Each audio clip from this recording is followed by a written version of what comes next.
Voz pasiva y voz activa, página 102. En las notas periodísticas se pueden narrar los hechos de dos formas, en voz pasiva y voz activa. Pero, ¿qué es voz activa? Es cuando en la oración el sujeto realiza la acción. Por ejemplo, él juega al fútbol genial. Primero necesitamos identificar la acción. ¿Cuál es el verbo en esta oración? Sí, el verbo es jugar, juega. ¿Quién es el que realiza la acción? En este caso es él. Siempre utilizaremos la pregunta ¿quién? Para encontrar quién realiza la acción. En este caso, él es el sujeto que realiza la acción, juega. En el siguiente ejemplo haremos lo mismo, identificamos cuál es el verbo.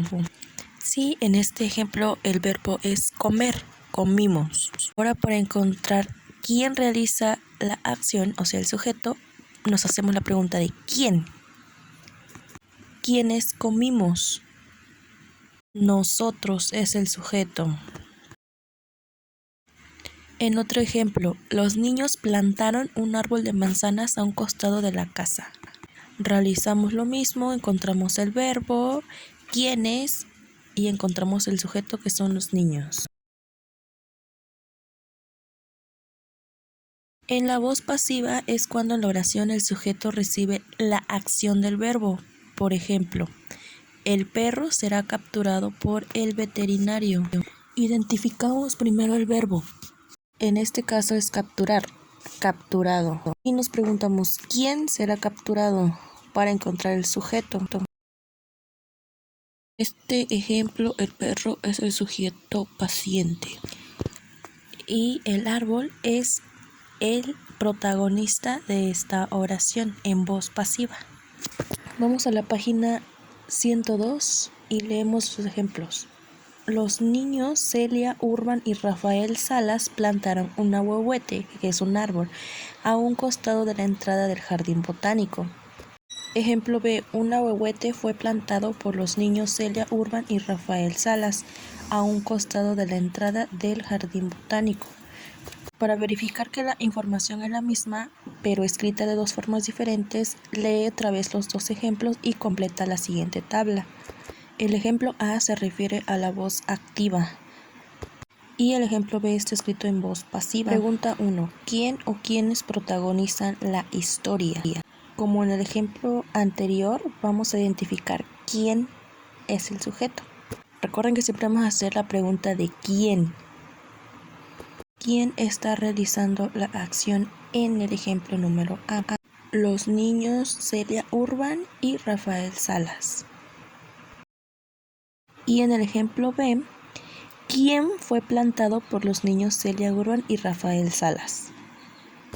Exacto, el protagonista va a ser un ahuehuete. Ahora vamos a identificar la acción que realizan, o sea, el verbo. El verbo es plantar. Plantaron en el ejemplo A. Y en el ejemplo B fue plantado, porque estamos hablando del ahuehuete, que él no realiza la acción. ¿En qué tiempo? ¿En qué estamos hablando? ¿En pasado, en presente o en futuro?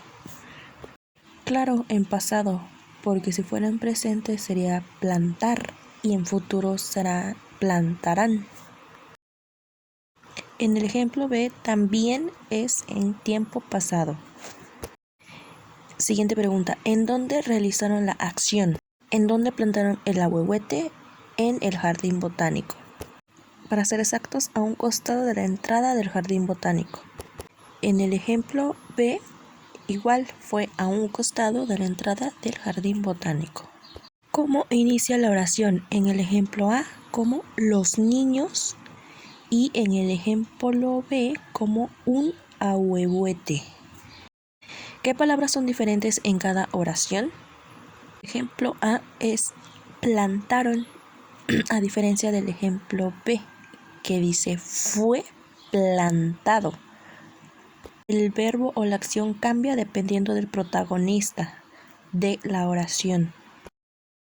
Esa tablita la tienen que rellenar y me envían una fotito para saber que sí están haciendo las actividades. En la página 103 de su libro están unas preguntitas. Lo que tienen que hacer aquí es investigar una noticia pequeñita de su comunidad, en este caso de Xochitepec. Le escriben en su cuaderno y me envían la fotito, que sea muy pequeñita la noticia.